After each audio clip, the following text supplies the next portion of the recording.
하나님 말씀 보겠습니다.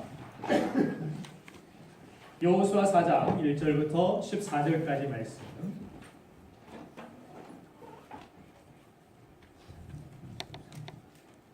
구약성경 324쪽에 있습니다. 여호수아 4장 1절부터 14절까지 한 절씩 교독하도록 하겠습니다. 제가 먼저 읽겠습니다. 그 모든 백성이 요단을 건너가기를 마침에 여호와께서 여호수아에게 말씀하여 이르시되 백성의 각 지파에 한 사람씩 12사람을 택하고 그들에게 명령하여 이르기를 요단 가운데 제사장들의 발이 굳게 선 그곳에서 돌 12를 택하여 그것을 가져다가 오늘 밤 너희가 유숙할 그곳에 두게 하라 하시니라. 여호수아가 이스라엘 자손 중에서 각 지파에 한 사람씩 준비한 그 12사람을 불러 그들에게 이르되 요단 가운데로 들어가 너희 하나님 여호와의 궤 앞으로 가서 이스라엘 자손들의 지파 수대로 각기 돌 한 개씩 가져다가 어깨에 매라. 이것이 너희 중에 표징이 되었다. 이레일의 너희 자손들이 물어주되 이 돌들은 무슨 뜻이냐 하거든. 그들에게 이르기를 요단물이 여호와의 언약궤 앞에서 끊어졌나니 곧 언약궤가 요단을 건널 때 요단물이 끊어졌으므로 이 돌들이 이스라엘 자손에게 영원히 기념이 되리라 하라 하니라.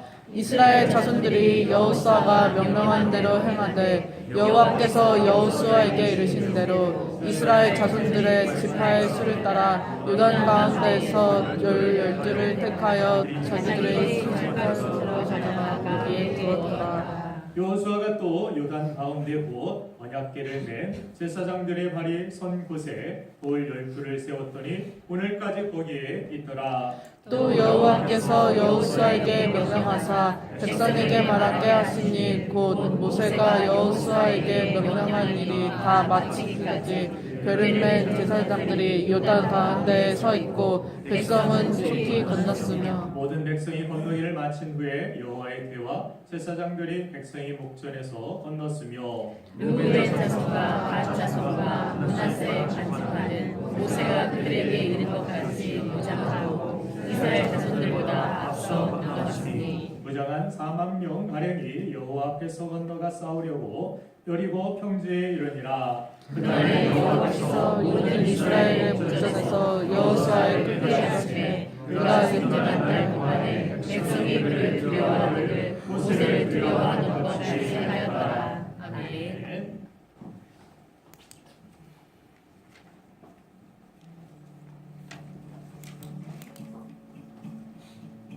저희 부모님은 엄마의 이름을 별명으로 아빠의 이름이 교식입니다. 기독교 믿으시고 엄마는 불교. 엄마 무교예요. 우리 아빠의 이름은 함성이고 우리 엄마의 이름은 이혜경이고 우리 누나의 이름은 하혜입니다. 인증 잘하고 착하다. 아빠는 착하다.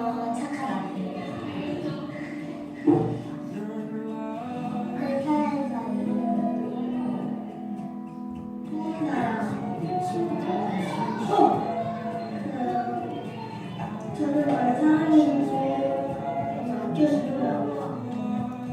아빠요? 그냥 사랑해요. 엄마는 아고, 아빠는 오태근, 그다음에 누나는 오진석. 오늘 사연이 무슨 일 하는 사람이에요? 얼마나요?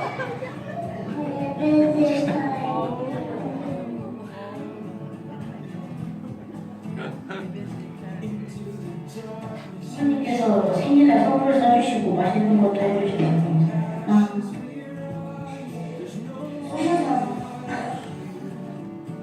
제가 어렸을 때부터 엄마 아빠일 때 맨날 막 어린이집에서 사고치고 학교에서 싸움이 느껴가지고 전화와서 연락해가지고 끝난 적이 있고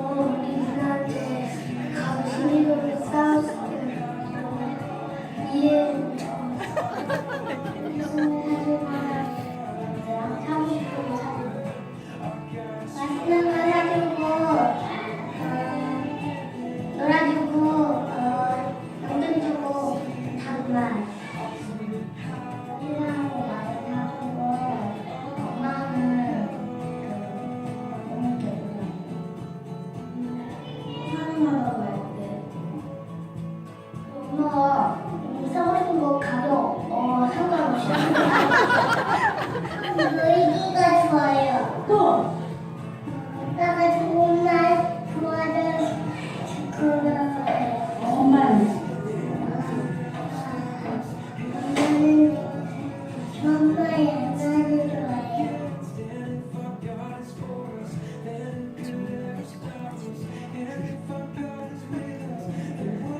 비싼 축구화를 사주시고. 없어요? 네. 아직 잘생겼잖아요. 지금 괜찮은데. 지금 괜찮아요. 집에서 많이 잘생겼어요. 집에서 많이 자고 세희랑 시간 많이 보냈으면 좋겠지. 부모님한테 바라는 거. 바라는 없어요. 바라는 거 없어요?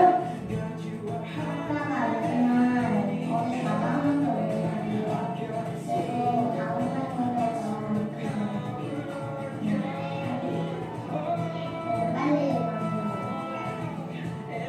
학년에서 끝난 거 이런 거 이렇게 쉬는 거 있잖아. 그런 거 내가 쉬는 거 좋아해요.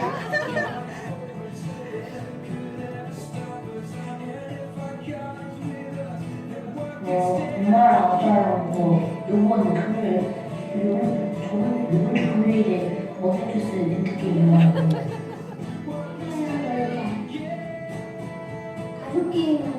가족 게임 할 때. 엄마랑 아빠 있어. 같이 게임하고 누가 만났는데 놀때 즐거워요. 우리는 한마디 같이 자는 거.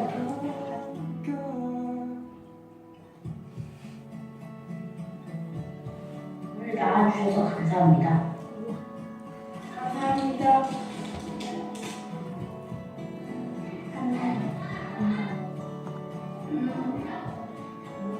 정말 제가 10년 동안 태어나서 정말 저를 키워주시고 노력해주시고 이해해주셔서 정말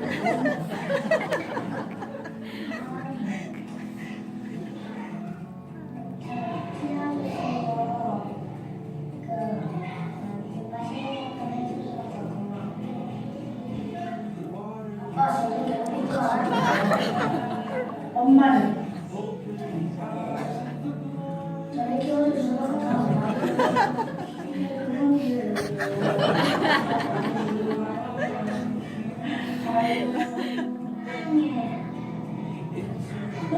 고마워요. 엄마, 아빠, 사랑해요.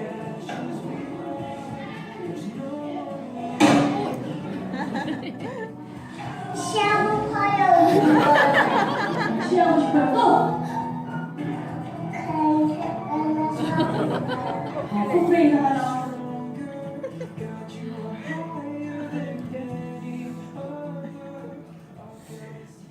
네, 감사합니다. 귀한 영상 감사합니다. 오늘 저도 처음 봤는데 아이들의 바람은 맛있는 거, 또 놀아주는 거, 사주는 거. 그래서 우리 부모님들이 열심히 이렇게 일하시고 놀러오시는지 모르겠는데, 자, 우리 특별히 우리 자녀들이 바람, 또 우리 부모들의 바람, 하나님께서 우리 가정을 향한 하나님의 바람이 또 무엇인지, 또 그것이 서로 다르게 될 때, 다른 초점을 가지게 될 때 일치하지 못했을 때 오는 그러한 단절과 또 그 안에서 있는 갈등들이 우리의 삶에 주어질 수밖에 없습니다. 오늘 본문은 요단강을 무사히 건넌 후에 하나님의 지시에 따라서 기념비를 세우는 내용이 담겨 있습니다. 기념비를 세움에 있어서 12지파에서 한 사람씩을 뽑아서 제사장들이 서 있던 요단강 중앙에서 돌을 한 개씩 취하여서 그것으로 기념비를 세우라고 말씀하십니다. 하나님께서 이렇게 말씀하시는 이유는 보통 사람들은 자신이 베푼 은혜에 관해서는 잘 잊지 않지만 자신이 받은 은혜에 관해서는 쉽게 잃어버리고 망각하여서 그 은혜를 잊어버리고 교만한 모습으로 전락할 수가 있기 때문에 하나님께서는 이스라엘 백성들에게 은혜를 기억하는 것이 얼마나 중요한지를 나타내고 있는 것입니다. 오늘 특별히 어린이 주일, 어버이 주일을 통하여서 정말 하나님의 은혜, 또 부모님의 은혜, 또 우리에게 주신 귀한 가정, 하나님이 주신 그 은혜에 대하여서 우리가 기념하고 또한 기억하고 하나님께서 우리에게 원하시는 특별히 믿음의 기념비를 가정에 세울 수 있는 축복이 오늘 예배하는 여러분들의 삶에 또 가정에 임하기를 주님의 이름으로 축원드립니다. 자, 하나님께서는 그 은혜를 잊지 않기 위해서 그렇게 기념비를 세우며 또한 그 시대뿐만이 아니라 동일하게 그 다음 세대에도 지금 이 시간에도 우리의 삶 가운데서도 겸손하게 그분의 능력 앞에 우리가 순종하며 모든 것이 하나님의 은혜임을 고백할 수 있는 그런 신앙이 우리에게 필요하다라고 자녀들에게까지 그것을 전수해 줘야 된다라고 하나님은 말씀하여 주십니다. 마땅히 그리스도인이라면 하나님으로부터 받은 은혜를 기억해야 함은 물론이고 사람과의 관계로부터 받은 은혜도 잊지 아니하는 우리가 되어야 할 줄로 믿습니다. 그러면 하나님께서 말씀하신 이 기념비를 세우라는 명령에 담긴 의미를 두 가지 측면에서 우리가 살펴보길 원하는데, 첫 번째는 하나님의 은혜 안에서 우리가 자녀의식을 가지고 살아야 됨을 오늘 기념비를 세우라는 하나님의 명령에 담긴 메시지로 우리가 받을 수 있습니다. 자, 자녀의식이 있어야 됩니다. 자녀의식은 곧 하나님께서 나를 은혜로 택하시고 나를 은혜로 자녀 삼아 주셨다라는, 하나님이 나의 아버지가 되시고 또한 하나님의 은혜로 우리가 이 세상을 살아갈 수 있다라는 것, 그 은혜를 가진 하나님의 자녀라는 사실을 우리가 망각하지 말아야 된다라는 것입니다. 요단강을 건넌 이유는 하나님께서 그 약속의 땅을 성취하게 하실 때 특별히 그 요단강이 갈라지게 하셔서 그들이 무사히 건너가서 그 땅을 차지하게 됩니다. 그 모든 것들이 이루어진 것이 누구 때문입니까? 그들이 수영을 잘해서, 그들이 전쟁을 잘해서, 무기가 좋아서? 아닙니다. 하나님의 백성들의 승리와 하나님의 주신 귀한 은혜라는 것은 무엇입니까? 모든 것이 나로부터 시작된 것이 아니라 하나님으로부터 시작된 것입니다. 우리 자녀들도 마찬가지로 내가 태어나고 싶어서 이 땅에 태어난 것도 아니고 내가 잘나서 이 세상에 나온 것도 아닙니다. 부모님이 계셨고 또한 그 이전에 하나님의 은혜가 우리의 삶 가운데 주어졌기 때문이라는 사실입니다. 그래서 하나님은 오늘 4장 5절 이하에서 요단강을 건넌 감격을 잊지 말으라고 12개의 돌을 취해서 기념비를 세우라 명령을 하고 계셨다라는 것입니다. 능력이라는 것은 무엇입니까? 처음처럼 섬기고 헌신하는 그러한 자세를 잃어버리지 않는 것, 그것이 가장 큰 능력이라고 저는 믿습니다. 능력은 무엇보다 상대적으로 뭔가 뛰어나고 가치 있는 것보다 더 귀한 능력이라는 것은 무엇입니까? 계속해서 할 수 있는 능력. 처음 결혼식에서 한 그 감격과 맹세를 잊지 아니하고 지키며 살 때 그 가정은 행복해질 수밖에 없는 줄로 믿습니다.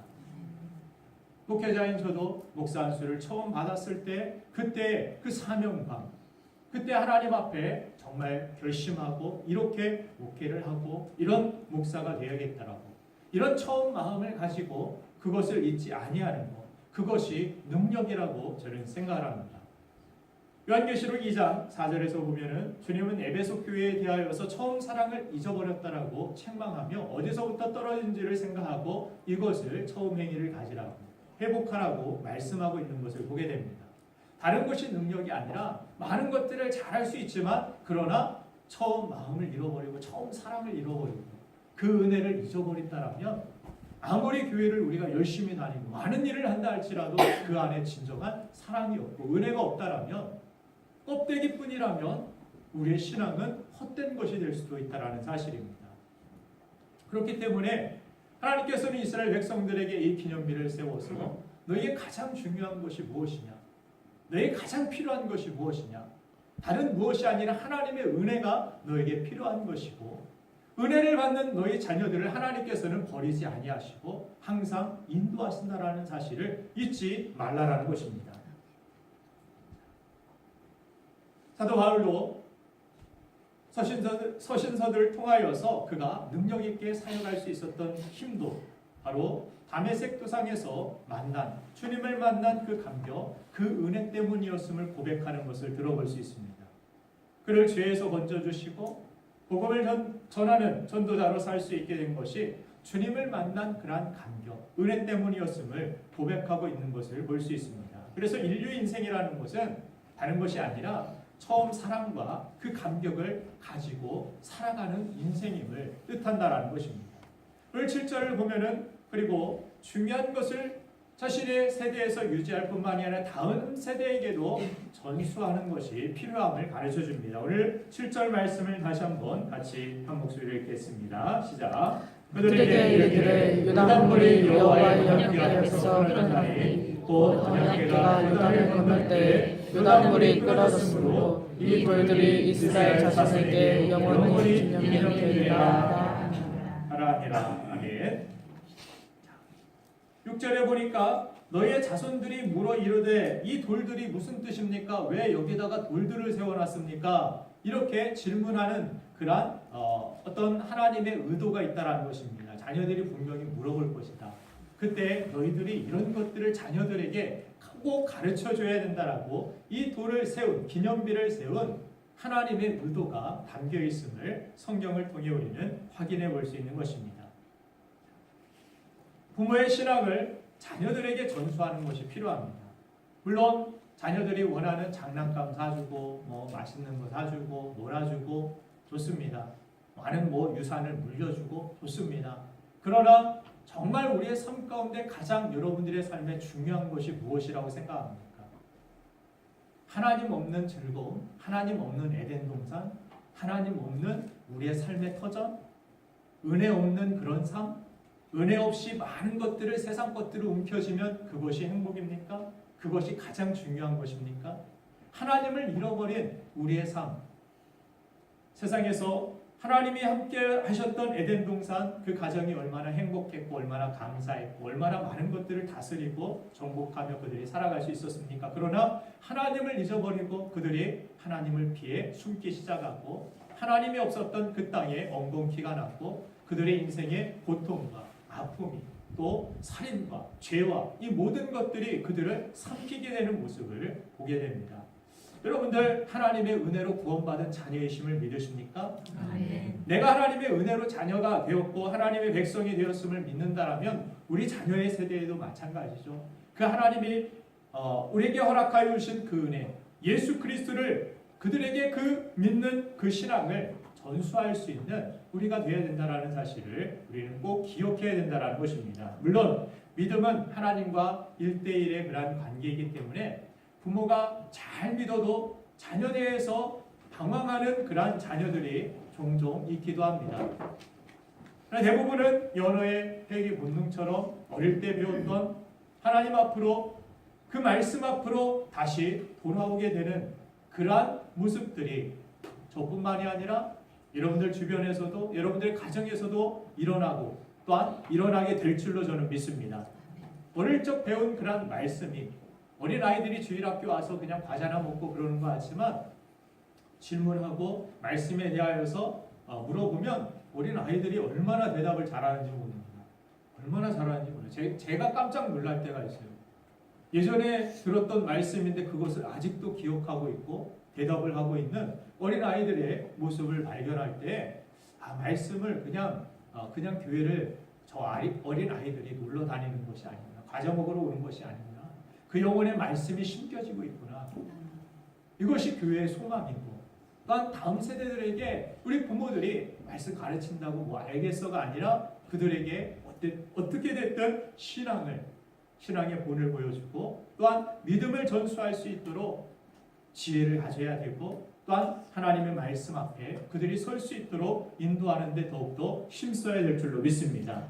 그래서 그들이 어릴 적 배운 그 말씀을 가지고 세상에 어두운 밤이 찾아왔을 때 영혼의 어두운 밤이 찾아왔을 때에도 밤하늘의 폭성과 같이 그 말씀을 바라보고 옳은 길로 인도하시는 하나님의 인도하심이 우리 자녀들의 세대에도 임하게 될 줄로 저는 믿습니다. 이스라엘 민족의 교육 방법은 대표적으로 기념하고 암송하는 것이 주축이 됩니다. 성경에서도 보면 몇 가지 기념하여 기억하게 하라는 그런 말씀이 있습니다. 그래서 유대인들은 지금도 자녀 교육을 시킬 때 가정에서 모세 오경을 암송하게 합니다. 그래서 말씀을 오늘 외울 분량을 외우지 않으면 밥을 주지 않습니다.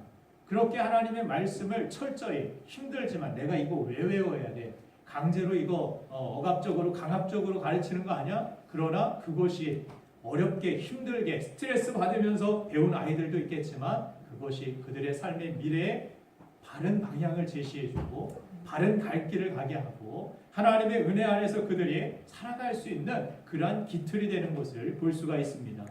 자, 그래서 성경에서도 보면은 몇 가지 기념하여 기억하게 하라는 그러한 하나님의 말씀이 나오는데 출애굽기 12장 14절에서도 보면은 한번 같이 읽어보겠습니다. 시작. 너희는 이날을 기념하여 여호와의 절기를 삼아 영원한 대대로 지킬지니라. 아멘. 유월절 사건을 통해서 이것은 예수님만이 십자가만이 생명을 살리는 길이 된다라는 사실을 우리에게 말씀하고 그것을 기념하라 이스라엘 백성들이 가르쳐 줍니다. 두 번째로 출애굽기 17장 14절에 보면은 다시 읽겠습니다. 시작. 여호와께서 모세에게 이르시되 이것을 책에 기록하여 기념하게 하고 여호수아의 귀에 외워 들리라. 내가 하나님을 없이 하여 천하에서 기록도 못하게 하리라. 아멘.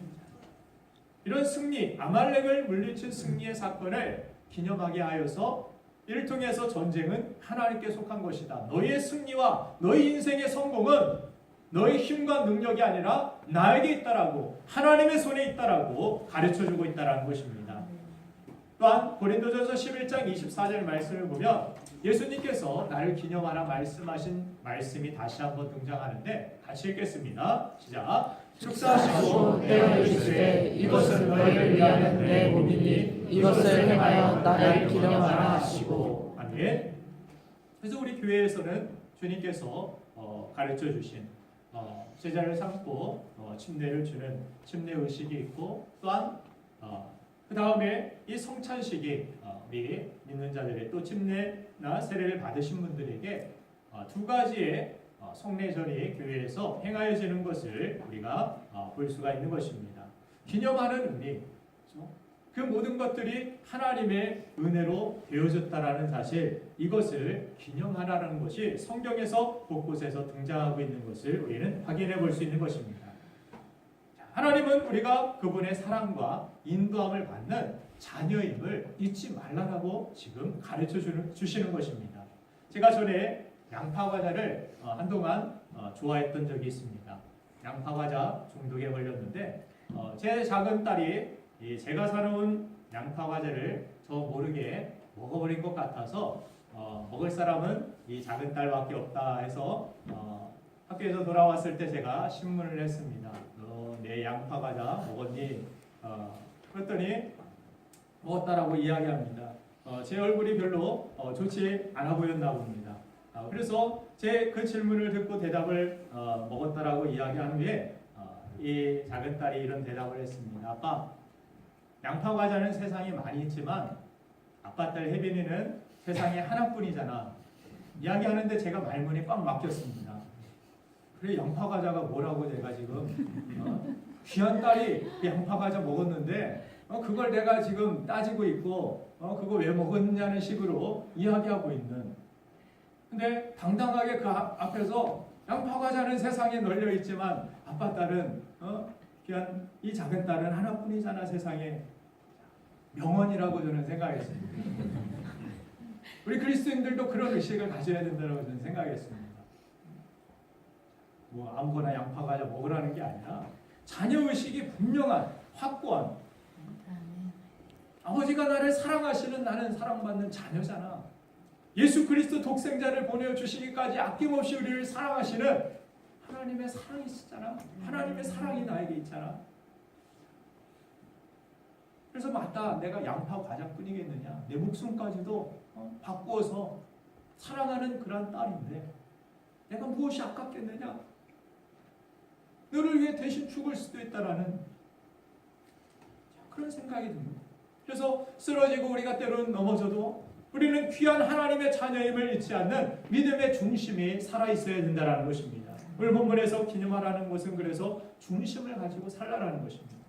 자녀의식이라는 그 중심. 그래서 때로 힘들고 넘어지고 지치고 포기하고 싶어도 나를 사랑하시는 주님, 나와 함께 하시는 주님, 나를 영원히 버리지 아니하시고 그와 같이 내버려 두지 아니하시고 인도하시는 그 주님이 나를 사랑하시고 나와 함께 하심을 잊지 말라라는 것입니다. 어떤 글을 읽어보니까 왜 부모가 하찮은 일을 그렇게 하는지, 또 왜 그렇게 궁색하게 절약하고 김밥을 먹으면서 일을 하는지, 또 허름한 옷을 그렇게 입고 다니는지, 멋진 옷을 왜 사입지 않는지 그때 몰랐는데, 아버지가 머리를 이렇게 쓰다듬어 주시면서 네가 내 꿈이잖아, 네가 내 꿈이잖아, 내가 이렇게 살아가는 것은 네가 내 꿈이기 때문이야. 그렇게 머리를 쓰다듬으면서 이야기를 했던 것이 정말 감동적으로 다가왔습니다. 저는 여기에서 주님의 마음을 조금은 헤아릴 수 있었습니다. 왜 주님이 십자가에 달리셔야 되는지, 왜 그런 고난을 받으시고 매를 맞으시고 십자가에 못 박히시고 창을 받으셔야 되는지, 왜 사람들에게 욕을 먹고 왜 침뱉음을 이 세상에 오셔서 당하셔야 되는지 우리 주님은 말씀하십니다. 네가 내 꿈이라고, 내가 너와 영원히 함께하고 싶다라고, 너를 사랑한다라고. 성경은 그래서 각 사람에게 하나님은 소원을 두고 행하신다라고 말씀하고 있습니다. 이 소원은 그냥 어떤 목표를 이루기 위하여 우리를 수단으로 사용하신다는 말씀이 아니라, 하나님은 우리 마음에 진짜 하나님이 가장 원대한, 가장 중요한 소원은 무엇입니까? 왜 이 땅에서 얼마나 오래 사느냐, 얼마나 부자가 되느냐, 이게 아니라 하나님과 사랑의 관계를 가지고 영원히 천국에서 하나님과 영원한 생명을 누리며 살아갈 수 있는 것, 그것이 하나님이 독생자를 이 땅에 보내주신 가장 중요한 이유입니다. 주님이 이 땅에서 십자가에 달려 고초를 당하신 이유가 되는 줄로 저는 믿습니다. 우리와 함께 하시기 위하여 우리 죄를 사하셔야 되는데, 천국에 들어오려면 우리 죄가 없어야 되는데, 우리 인간은 다 죄인이기 때문에 우리 스스로 어떻게 천국에 갈 수 있습니까? 그래서 독생자가 예수 그리스도께서 이 땅에 오신 것이고 그분이 고초를 당하셔야 됐다는 것입니다. 하나님의 꿈은 바로 저와 여러분들이 영원한 천국에서 영원한 영생을 주님과 함께 누리며 살아갈 수 있는 것, 그것이 주님의 꿈이라고 말씀하고 있는 것입니다. 그러기 위해서 우리가 부모가 먼저 하나님이 나의 아버지 되심을 믿어야 하고, 내가 다 할 수 있는 것처럼, 또한 완벽한 부모인 것처럼 보이려고도 하지 마시고, 나도 실수하고 넘어질 수 있는 하나님의 은혜가 필요한 연약한 인간임을 인정하시고, 십자가 밑에 날마다 나아가 엎드려 기도하며 요단강을 건너게 된 것이 내 힘이 아닌 하나님의 은혜임을, 내가 하나님의 자녀이기 때문에 하나님께서 나에게 은혜 베풀어 주셨기 때문에 된 것임을 고백할 수 있는 믿음의 부모가 되시길 간절히 바랍니다. 부모가 되기 전에 그래서 우리는 먼저 하나님의 자녀로 살아가는, 자녀의식이 있는 부모로 여러분들이 사시기를 간절히 바랍니다. 또한 때로 돈 좀 없다고 해서 울상하지 마시고, 죽을상하지 마시고, 어려운 상황이 다가와도 당당하게 힘써 믿음으로 예배의 중심을 지키시길 바랍니다. 하나님을 의지하며 하나님 자녀답게 흔들림 없이 사시길 간절히 바랍니다. 그래야 할 때 부모의 뒷모습을 보고 배운 자녀들이 세상의 위기 속에서도 당당한 하나님의 자녀로서 이 자녀의식을 가지고 이 세상을 이기며 이 거친 세상에서도 하나님의 영광을 나타내며 믿음의 축복이 자녀 세대들에게도 전수되게 될 줄로 믿습니다. 두 번째, 오늘 기념비를 세우라는 하나님의 명령을 통하여 여기에 담긴 하나님께서 우리가 가져야 될 의식은 바로 사명의식이라는 것입니다. 우리 하나님의 은혜를 받았다라는 것은 어떻게 보면 뭔가를 큰 것을 받았다 하면 빚진 마음이 있습니다. 그렇죠? 그런 성도님들의 기도와 헌신, 이것을 먹고 살아갑니다. 그런 가운데서 저는 빚진 마음이 있어요. 항상 감사하는 마음이 있습니다. 감사하는 마음이 있어요. 아닌 것 같아요? 정말 감사합니다. 감사해요. 하나님의 은혜에 비친 마음이 있기 때문에 설교를 준비해도 그냥 막 대충 하고 그냥 오늘 시간이나 때우고 그냥 가십시오. 좋은 게 좋은 거니까 영상 얼마나 멋지게 됐습니까?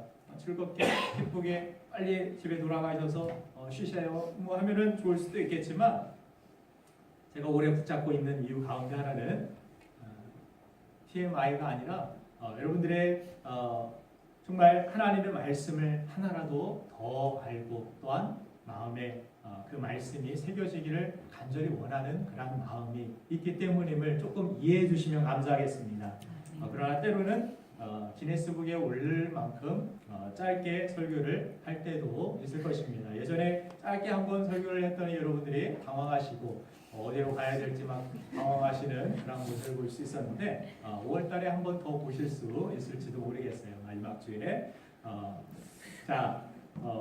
은혜를 당연시 여기는 것이 아니라 받은 은혜에 대하여서 비친 마음이 있어서 보답하고 싶고 감사하고 싶고 그런 마음을 가지고 살아가는 것, 그것이 저는 행복이고 축복이라고 생각합니다.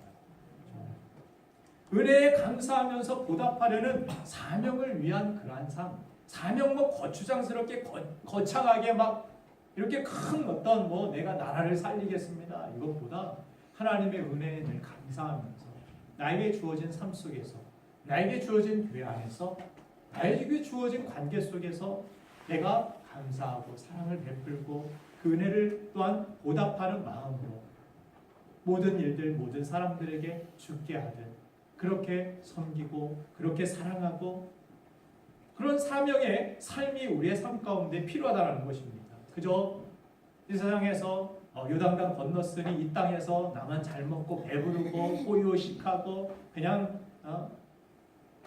이것이 아니라 이 땅에서 남겨진 땅에서 하나님의 사명을 이루고 하나님의 영광을 나타내고 주변에 많은 가나안 족속들이 있지만 그 가운데 믿음의 중심을 지키고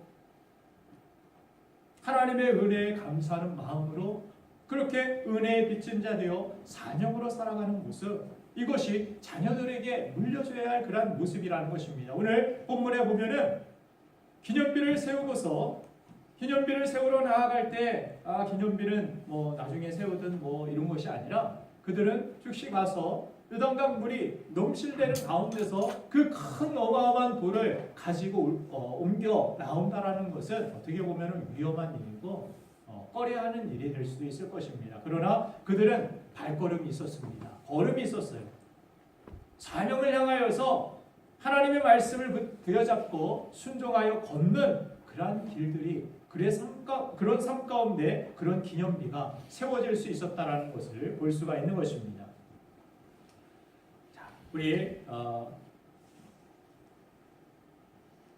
요즘 자녀 교육의 문제에 대하여서 많은 부모들이 생각을 하기도 하고 좋은 책들을 읽기도 하는데 요즘 자녀 교육의 정말 문제 중에 제가 생각할 때 가장 큰 문제 가운데 하나는 자녀를 귀하게 여기는 마음, 그것은 좋지만 그것이 잘못된 방향으로 흘러서 잘못된 방법으로 그들에게 흘러 들어가서 마땅히 가르쳐야 할 것을 가르치지 않고 오냐오냐 하거나 방치해 두는 가운데 정말 하나님께서도 그들이 묻거든 이런 것들을 자녀들에게 꼭 가르쳐야 된다. 너희들 그냥 자녀들 내버려둬서는 안 된다. 그들이 앉았든 섰든 그들이 귀찮아하든 뭐하든 항상 하나님의 말씀을 그들의 기호로 삼고 그들의 삶에 그 말씀을 가르쳐야 된다라고 하나님은 말씀하십니다. 하나님의 교육 방식은 늘 방치가 아니라 가르쳐야 할 것을 분명한 기준으로 앉든 서든 지겨울 정도로 가르치는 것이 하나님의 교육 방침임을 성경을 통해 우리는 배우게 됩니다. 그런데 마땅히 배울 것을 배우지 못하니까 어떻게 해야 됩니까? 죄짓고도 당연시 여기는 그러한 엉뚱한 마음들, 자기중심적이고 이기적인 자기가 중심이 세상의 중심이 되어서 모든 것들을 판단하기 시작합니다.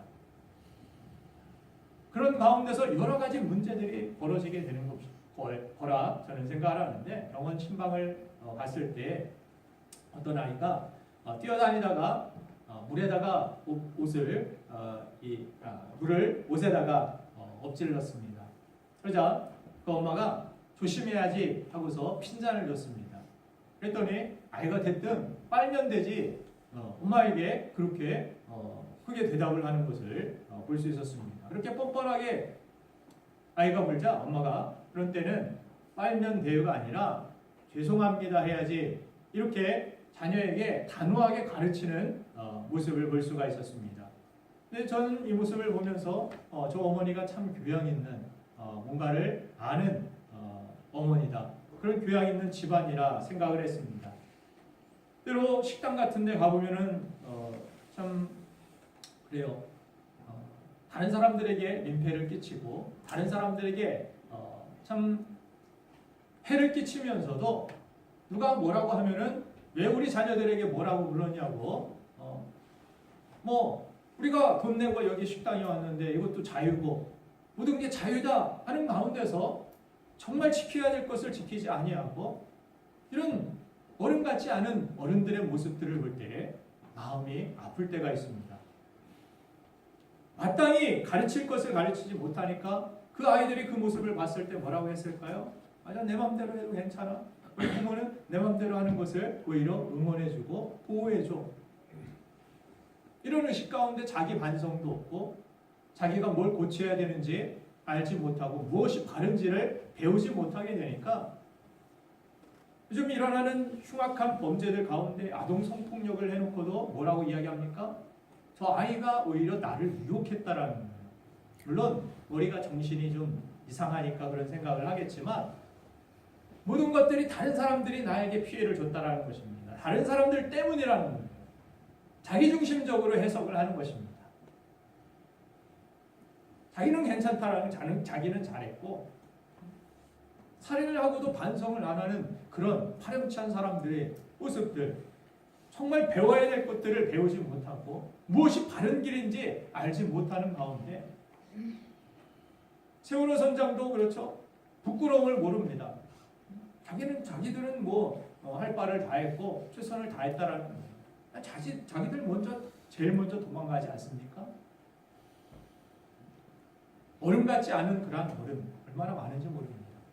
국어사전에 염치라는 그런 단어가 있습니다. 염치는 국어사전에 나오네요. 명사로서 체면을 차릴 줄 알며 부끄러움을 아는 마음이라고 이야기합니다. 부끄러움을 아는 마음. 어린 아이들은 발가벗고도 부끄러움을 모릅니다. 공중장소에서도 공공장소에 떠돌고 뛰어다녀도 피해주는 줄도 모르고 그게 부끄러운 일인지도 잘 모르는 모습을 봅니다. 어른이 가르쳐줘야죠. 그래서 죄짓고도 이 염치가 없으면 부끄러움을 모르면 회개하지 않아서 결국 망하게 되는 것입니다. 하나님의 말씀을 들었을 때 책망을 들었을 때 이건 부끄러운 거야. 이건 버려야 될 죄야. 이건 회개해야 될 문제야. 그렇게 깨달으면 그 사람은 다음이 있습니다. 그렇죠? 그 다음이 회복이 있고 축복이 있고 은혜가 있습니다. 그러나 이것은 그냥 환경 탓이고 이건 다른 사람들 책임이고 내가 회개하지 아니하고 내가 그 죄에 대한 부끄러움을 모르게 될 때 그 염치가 없으면 부끄러움을 아는 마음이 없으면 망하게 된다라는 사실을 우리는 알 수 있는 것입니다. 윤동주 시인 우리가 잘 아는 그 사람 창씨 개명도 하고 그랬지만 그래도 부끄러움을 아는 사람이었습니다. 세상은 어려운데 나는 시가 왜 이렇게 잘 써지는지 모른다라고 그래서 마음이 괴롭다고 사람들은 고통당하고 있는데 나는 시가 잘 써지고 있어서 시를 쓰면서도 내 마음이 괴롭다라고 마음으로라도 부끄러움을 아는 사람이었다라는 것입니다.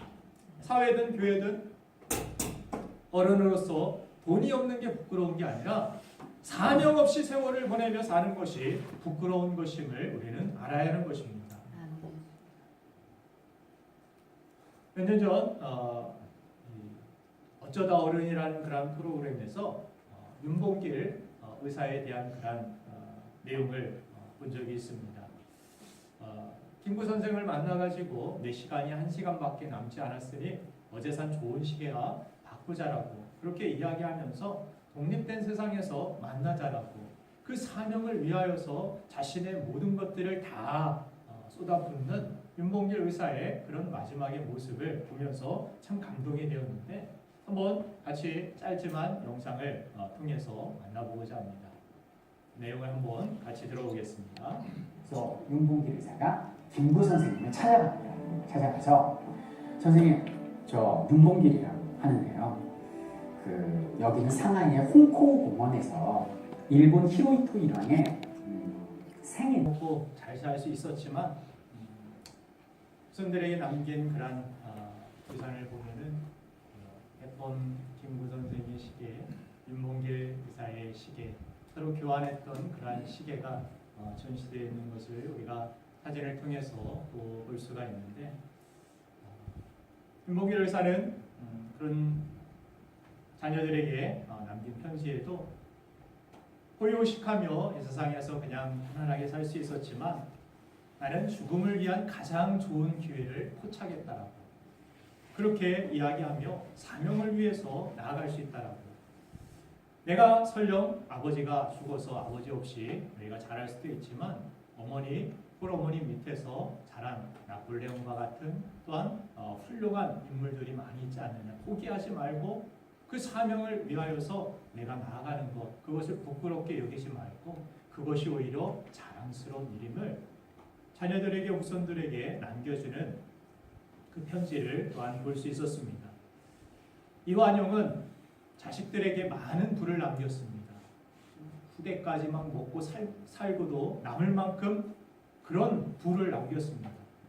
자녀들과 후손들에게 그러나 지금까지 고개를 들고 다니지 못하는 치욕을 남기는 그런 삶을 또한 살았습니다. 윤봉길 의사는 낡은 시계와 편지 한 장 남겼지만 우리가 이 땅에서 어떻게 살아야 할지 삶의 진정한 교훈을 그의 인생을 통하여 남긴 것입니다. 여러분들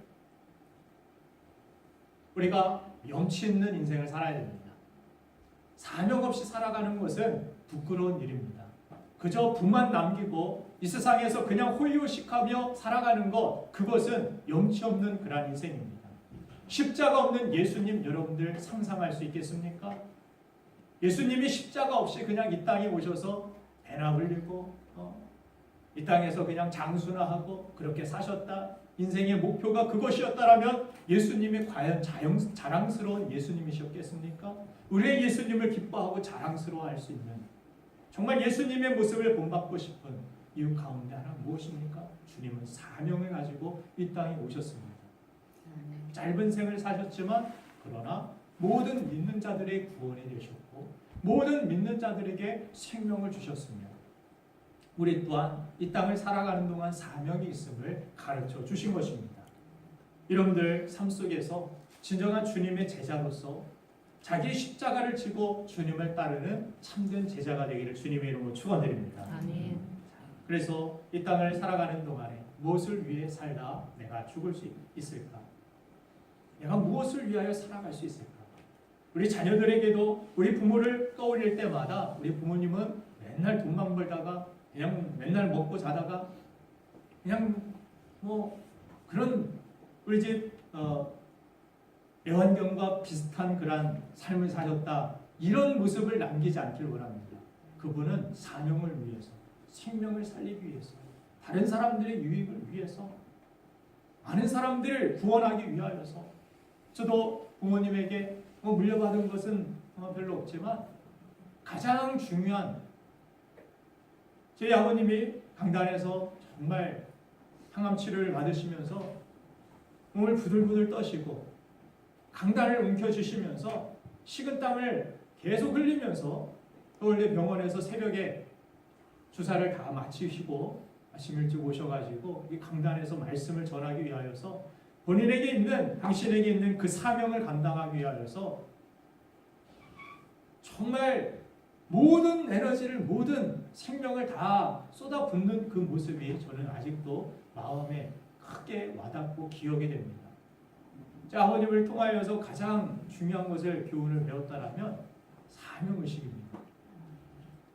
끝까지 이렇게 중도에 힘들다고 어렵다고 포기하는 것이 아니라 정말 주님이 우리를 위하여서 끝까지 사랑하신 것 같이 십자가에서 그 사명을 위하여서 헌신하신 것 같이 맡겨진 사명을 위하여서 이렇게 해야 된다는 것은 저는 부모님을 통하여서 배우게 된 것입니다.